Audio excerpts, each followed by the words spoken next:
सभी को यीशु मसीह का मधुर नाम से जय मसीह की। आइए प्रिय, इस समय हम परमेश्वर वचन को ध्यान करेंगे। हमारे बीच में आज यूपी से भारत लाल भाई हैं, जो कि परमेश्वर वचन को सुनाएंगे।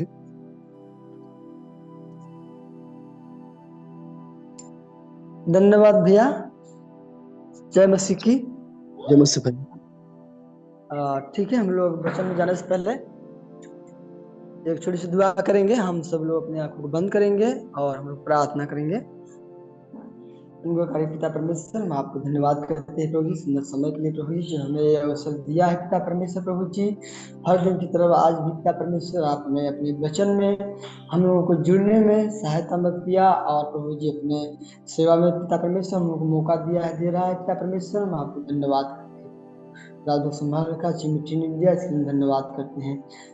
जितने भी लोग इस जूम मीटिंग में जुड़े हैं पिता परमेश्वर, आप सबको आशीष कीजिए, सहायता मत कीजिए। यदि कोई किसी चिंता में है, परेशानी में है प्रभु, आप चंगाई कीजिए पिता परमेश्वर, ताकि आपके वचन को अच्छे से हम लोग सुन सकें और समझ सके और उस वचन के अनुसार हम चलने वाले बन सके।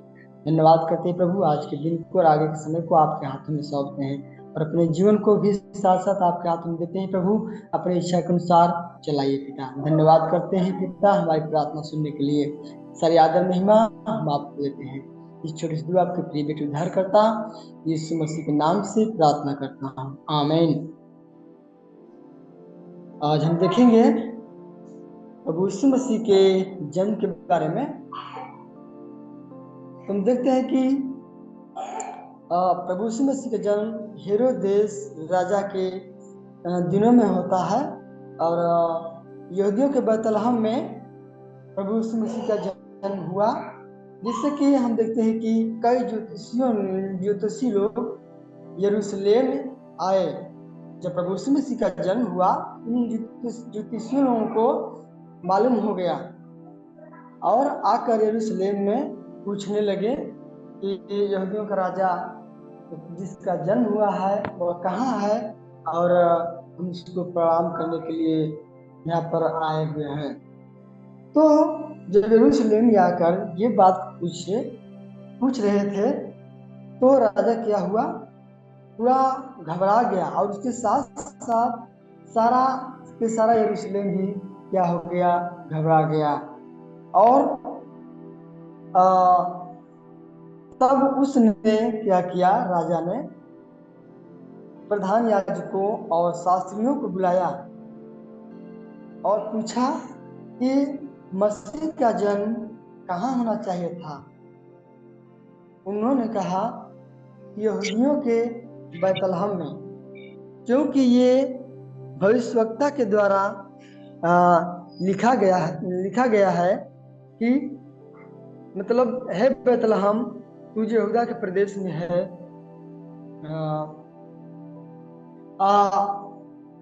उसके बारे में लिखा गया है कि भविष्यवक्ता के द्वारा, मतलब पहले से ही लिखा गया है कि जो तू यहूदा के देश में है, किसी भी रीति से यहूदा के अधिकारियों में सबसे छोटा नहीं है, क्योंकि तुझ में से क्या होगा, एक अधिपति निकलेगा, और वह ऐसा अधिपति जो यरूशलेम की प्रजा की क्या करेगा, रखवाली करेगा। हम देखते हैं मत्ती 2:1-12 में ये सारी चीजें लिखा हुआ है कि यीशु मसीह के जन्म के समय में ये ज्योतिषियों को मालूम हो गया, क्योंकि वो लोग ज्योतिषी थे, उन लोगों का जानकारी हो गया, क्योंकि लोगों ने पूर्व में एक तारा को देखा था। तो उसके बाद में क्या किया, ये हेरोदेस जो राजा है वो पूछने लगा कि ज्योतिषियों को बुलाकर चुप्पे से बुला रहा है, और वो सोच रहा था क्या कि मसीह का जन्म तो राजमहल में होना चाहिए था, बड़े बड़े मतलब घर में, मतलब अच्छा मकान में होना चाहिए था, और महल में, राजा के महल में होना चाहिए था, वह ये सोच रहा था। तो उन्होंने क्या किया, चुपके से ज्योतिषियों को बुलाया और पूछ रहा है कि ठीक समय तारा किस समय दिखाई दिया था, और इसका पता करके मुझे इसका क्या करो, सुसमाचार दो। लेकिन इस बात को सुनकर ज्योतिषी लोग चल दिए जहाँ प्रभु यीशु मसीह का जन्म हुआ था। तुम देखते हैं कि वहां पर तारा जो था वो आगे आगे चल रहा है और ज्योतिषी लोग क्या कर रहे हैं, पंडित लोग मतलब ज्योतिषी लोग चल रहे हैं। जैसे कि एक गीत में गाते हैं कि आगे आगे तारा चले पीछे पीछे पंडित लोग, तो वही है यहाँ पर कि आगे आगे तारा, जहाँ पर यीशु मसीह का जन्म हुआ था, आगे आगे तारा चल रहा था और पीछे पीछे ज्योतिषी लोग चल रहे थे। जिधर जिधर तारा चल रहा था उधर उधर ज्योतिषी लोग चल रहे थे। और चलते चलते जहाँ पर प्रभु यीशु मसीह का जन्म हुआ था विश्व भर में, उसके ठीक सामने ऊपर तारा जाकर क्या हो गया, ठहर गया। और ये देखकर वो लोग बहुत खुश हुए, बहुत आनंदित हुए। और जाकर वो लोग जब वहां पर देख रहे हैं तो उसकी माँ मरियम और यीशु प्रभु यीशु मसीह जो बालक थे वहां पर एक साथ थे। और वहां पर हम लोग देख रहे हैं कि जब वो लोग गए तब बहुत आनंदित हुए। और उसके बाद में तुरंत वहां पर मुंह के बल गिरे और उस बालक को क्या किए, दंडवत किए। मुंह के बल गिर कर उन लोगों ने प्रभु यीशु मसीह को प्रणाम किया और दंडवत किया और अपना अपना थैला खोलकर उनको सोना, लुबान और गंधरस की क्या किया, उन लोगों ने भेंट चढ़ाई। और ये सब करने के बाद में उन लोगों ने स्वप्न पाकर हेरोदेस के पास, मतलब ये स्वप्न देखा कि हेरोदेस के पास न जाना। और फिर उन लोगों ने क्या किया, अपना रास्ता, अपना मार्ग को बदल दिया और अपने मार्ग को बदल कर क्या किए, वो लोग अपने देश को चले गए। तो देखिए इसमें याद करने वाली बात यह है 2 के 11 वचन कि उन लोगों ने क्या किया कि मुंह के बल गिरकर उस बालक को दंडवत किया, प्रणाम किया और लुबान और गंधरस क्या कि उन लोगों ने चढ़ाई। तो इस वचन को याद करने वाले वचन है, मतलब कि हम इस वचन को अपने जीवन में लागू कर सकते हैं। और हम देखेंगे आगे उसे परमेश्वर के दास नाजियानजस के ग्रेगरी के बारे में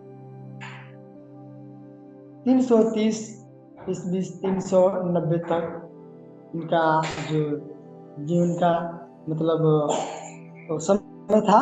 हम देखेंगे इनका प्रारंभिक जीवन और बुलाहट। तो नाजियानजस के संत ग्रेगरी का जन्म 330 ईस्वी में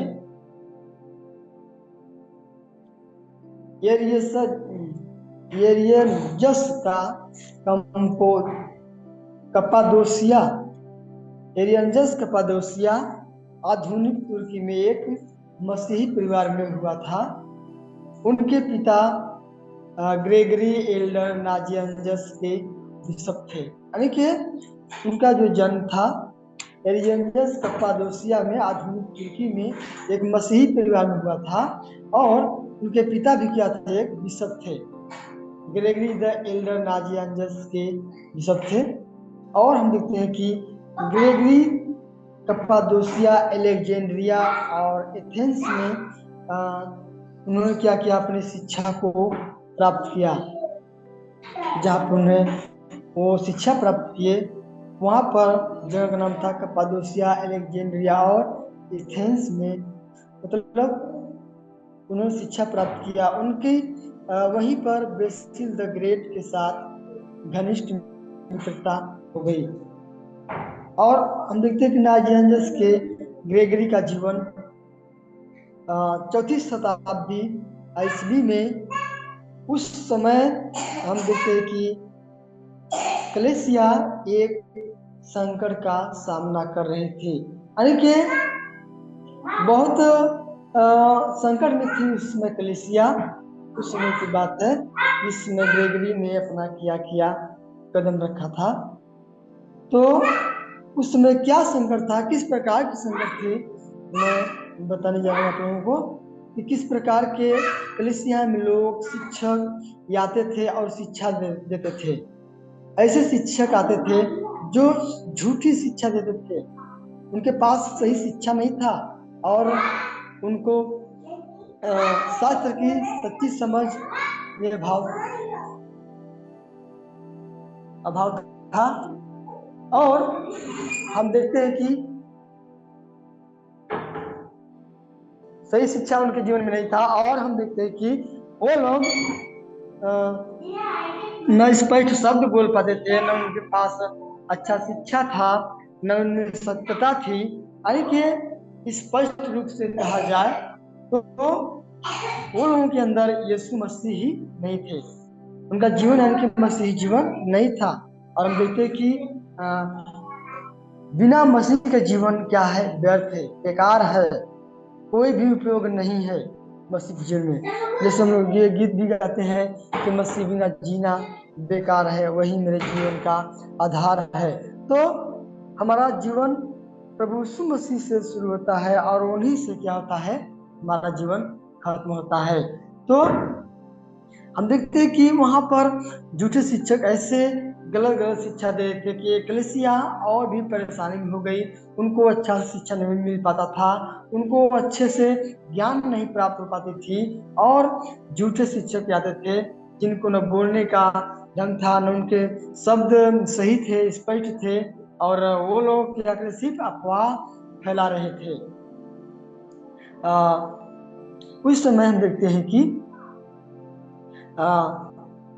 जो परमेश्वर के दास नाजियस के ग्रेगरी कदम रखा, उसी समय वह एक बाइबल विद्वान और विचारों में बुद्धिमान और जीवन में पवित्र थे। यानी कि उनके जीवन में ये क्वालिटियाँ थी, यानी कि बाइबल की जानकारी थी, अच्छा से ज्ञान था, बाइबल में विद्वान थे और उनका जो विचार था वो बहुत अच्छा विचार था और वो बुद्धिमान भी थे और अपने जीवन में क्या थे, वो पवित्र थे।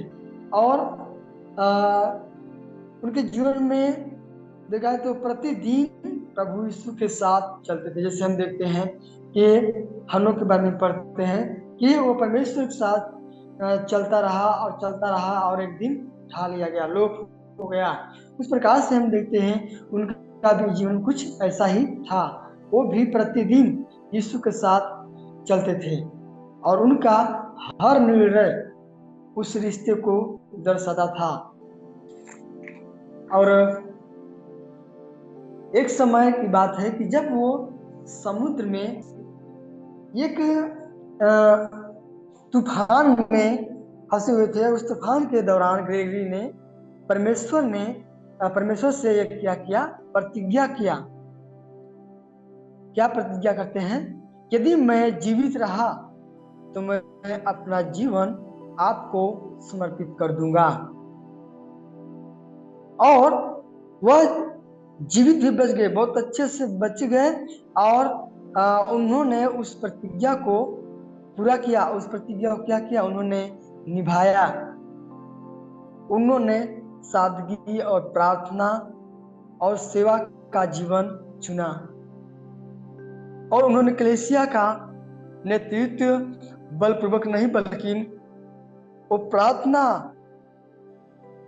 आराधना के द्वारा या और ध्यान से किया। उन्होंने प्रतिदिन आराधना का प्रोत्साहित किया, रोटी और पानी पर जीवन बिताया और शुद्ध एवं विनम्र हृदय से लोगों का मार्गदर्शन किया। यानी कि बहुत नम्रता के साथ, बहुत अच्छाई के साथ, बहुत सच्चाई के साथ उन्होंने क्या लोगों को सिखाया, बताया। उनकी विनम्रता, भक्ति और यीशु के साथ चलने के गहरे चलने ने कई लोगों को मसीह की ओर आकर्षित किया। जब उन्होंने अपने विनम्रता से, अपने बुद्धि से परमेश्वर के आशीष के द्वारा जब ये प्रभु परमेश्वर का कार्य किया, बहुत लोग उनकी तरफ आकर्षित हुए, लोगों को बहुत लोग क्या किए, ग्रहण किया। यहाँ तक कि उनके शत्रु भी उनके सेवा कार्य में मित्र बन गए। इस अनुसार हमारा भी सोच ठीक इस प्रकार से होना चाहिए कि जो हमारे शत्रु हैं, जो हमारे बैरी हैं, हम इस प्रकार से नम्रता से बुद्धिमानी से करें कि हमारे शत्रु भी हमारे साथ प्रभु के कार्य में शामिल हो जाए, हो सके, प्रभु का कार्य करें। इस प्रकार से हमारा भी सोच होना चाहिए। और हम देखते हैं कि उदाहरण के तौर पर ये नाजियंजस के ग्रेगरी का जीवन एक नमूना की तरह है। हम उनके जीवन से बहुत कुछ सीख सकते हैं। को नम्रता से, विनम्रता से और बुद्धिमानी से, और उनके पास बाइबल का ज्ञान था। इस प्रकार से परमेश्वर का उन्होंने कार्य किया, और यहाँ तक कि उनके शत्रु भी मित्र बन गए और प्रभु की सेवा में जुड़ गए। अपने अंतिम सांस तक ग्रेगरी यीशु के साथ चलते रहे और निष्ठा पूर्वक कलीसिया का सेवा करते रहे। प्रियो, हमें भी इस बात को ध्यान रखना और सोचना है, क्या हम भी परमेश्वर से कठिनाइयों में की गई प्रतिज्ञा क्या हम निभाते हैं? क्या हम इस ग्रेगरी के समान अपने जीवन को बनाना चाहते हैं? हमें इस बात को सोचना और समझना है। लेकिन कठिनाइयों में ली गई प्रतिज्ञा हमारे विश्वास को मजबूत बनाता है, हमारे आत्मविश्वास को बढ़ाता है।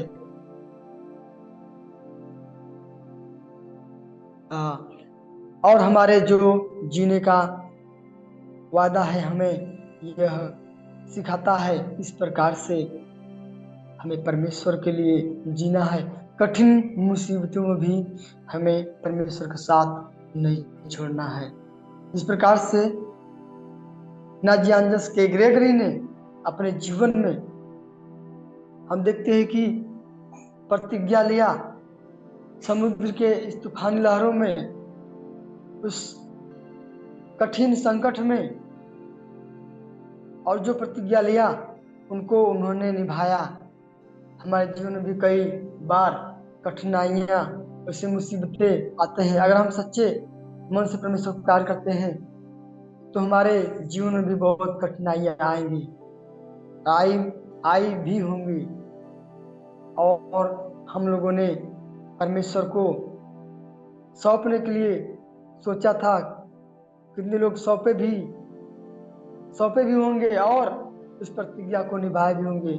जैसे देखना नाजियंजस के ग्रेगरी ने अपने जीवन को सौंप दिया, और जहां पर कलीसिया भ्रम में डूबी हुई थी, जहां पर वो पूरे गलत शिक्षा के वजह से उनका जीवन और कलीसिया का जो था कार्य बिगड़ रहा था, खराब हो रहा था, लेकिन नाजियंजस के ग्रेगरी ने उसी समय क्या किया? कलीसिया को बचाने के लिए परमेश्वर ने उनको भेजा, और वहां पर झूठे शिक्षा की जगह पर वो अच्छा शिक्षा, विनम्रता से शिक्षा दिया और अपने आप को परमेश्वर को सौंप दिया और परमेश्वर के लिए जीते रहे। और अंतिम सांस तक हम देखते हैं कि वह जिए और परमेश्वर के लिए कार्य किए। उनके अंदर एक जुनून था, उनके अंदर एक प्रतिज्ञा थी कि मैं प्रभु जीऊंगा आपके लिए और मरूंगा आपके लिए।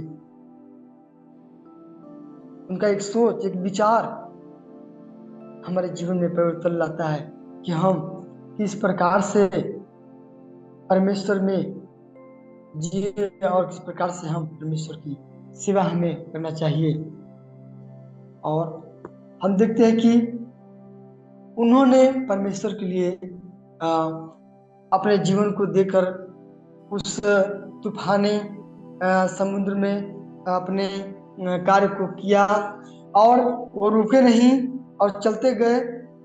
और हम देखते हैं यूहन्ना 14 के 16-17 वचन, ये था कि मैं पिता से विनती करूंगा और वह तुम्हें एक और सहायक देगा कि वह सर्वदा तुम्हारे साथ रहे, अर्थात सत्य की आत्मा, जिसे संसार ग्रहण नहीं कर सकता क्योंकि वह न उसे देखता है और न उसे जानता है। तुम उसे जानते हो क्योंकि वह तुम्हारे साथ रहता है और वह तुम में होगा। यह पद पवित्र एकता पर एक एकता जोर देता है, जो ग्रेगरी की शिक्षाओं का एक केंद्रीय विषय है और हमारे जीवन में प्रयोग करने वाले देखते हैं कि ग्रेगरी विरोध के बावजूद भी अपने विश्वास में दृढ़ रहें और हमें भी बुद्धि और प्रेम से मसीह के सत्य का बचाव करना चाहिए। और आइए हम लोग इस परमेश्वर के दास के लिए हम दुआ करेंगे। हम अपनी आंखों को बंद करेंगे और प्रार्थना करेंगे कि परमेश्वर का दास जो ग्रेगरी ने किया उसके जीवन में जो हमने सीखा, हम प्रार्थना प्रभु भी हमारे जीवन में उस प्रकार से हमारे जीवन को बनाए ताकि हम लोग भी परमेश्वर के लिए अच्छे से अच्छे कार्य को, अच्छे से सेवा को हम कर सकें। आइए हम लोग अपनी आंखों को बंद करेंगे और प्रार्थना करेंगे। सर्वशक्तिमान लोकारी पिता परमेश्वर, आपके दास ग्रेगरी के जीवन के लिए हम धन्यवाद देते हैं प्रभु, जो हमारे जीवन में अच्छे अच्छे सीख को लेकर आया हमारे बीच में पिता परमेश्वर। उस प्रकार से पिता परमेश्वर हम दुआ करते हैं प्रभु, आप भी हमारे जीवन में आशीष कीजिए, ज्ञान बुद्धि दीजिए पिता परमेश्वर। मेरे बच्चों में प्रभु हमें और आगे बढ़ाइए मेरे पिता, अपने सेवकाई में इस्तेमाल कीजिए मेरे पिता, ताकि हम लोग भी विनम्रता से पिता परमेश्वर प्रभु जी आपके कार्य को करें पिता, और सत्य का बचाव करें पिता परमेश्वर प्रभु जी। और प्रभु जी जो लोग पिता परमेश्वर नहीं जानते प्रभु आपके बारे में, आपके सेवा के बारे में पिता परमेश्वर, वो लोग भी जानने पाए प्रभु पिता परमेश्वर, ताकि उनके भी जीवन से आपकी महिमा हो पिता परमेश्वर। और पिता परमेश्वर जो लोग जहाँ पर आपका वचन नहीं गया है प्रभु जी, आपका सुसमाचार नहीं फैला है पिता, उस जगह पिता परमेश्वर अपने दास को भेजिए प्रभु, ताकि वो लोग भी जानने पाए प्रभु आपके वचनों के बारे में, आपके बारे में, आपकी महिमा, आपकी आराधना करने पाए परमेश्वर। हाँ प्रभु, हर एक जन आपके वचन को, आपके सुसमाचार को सुने और आपकी महिमा करे पिता परमेश्वर, क्योंकि जो भेड़े अभी तक भटकी हुई हैं, जिनको अभी तक रास्ता नहीं मिला है, जो भी मार्ग पर आपके नहीं पहुंचे हुए हैं पिता परमेश्वर, वो भी आपके मार्ग पर पहुंचने पाए पिता। और जो लोग भटक गए हैं पिता परमेश्वर आपके मार्ग से, आपके मार्ग पर आके फिर से भटक गए हैं, उन लोगों के जीवन के लिए हम दुआ करते हैं पिता, वो भी आपके सही मार्ग पर आने के लिए वो भी आने पाए और आपकी महिमा करने पाए प्रभु जी मेरे पिता परमेश्वर, ताकि प्रभु जिस मकसद से आपने इस संसार में आए प्रभु और पिता परमेश्वर हम लोगों को जीवन दिया है पिता, वो मकसद हमारे जीवन से पूरा हो पाए मेरे पिता, ताकि जिससे आपकी महिमा, आपकी आराधना अपने मन से अच्छे सच्चाई से होने पाए मेरे पिता। धन्यवाद करते हैं पिता, आपने हमारी प्रार्थना को सुना है पिता। और प्रभु जितने भी जूम मीटिंग में जुड़े हुए हैं पिता परमेश्वर, इस वचन प्रभु जी सबके जीवन में आशीष होने पाए मेरे पिता, और प्रभु जी सब अपने आशीष पाकर प्रभु आपके वचन को पिता परमेश्वर ग्रहण करने पाए और उस पर चलने वाले बनने पाए मेरे परमेश्वर। धन्यवाद करते हैं पिता हमारी प्रार्थना सुनने के लिए। सारी आदर महिमा हम आपको देते हैं, छोटे से प्रिय बेटे उद्धार करता यीशु मसीह के नाम से प्रार्थना करते हैं, आमीन।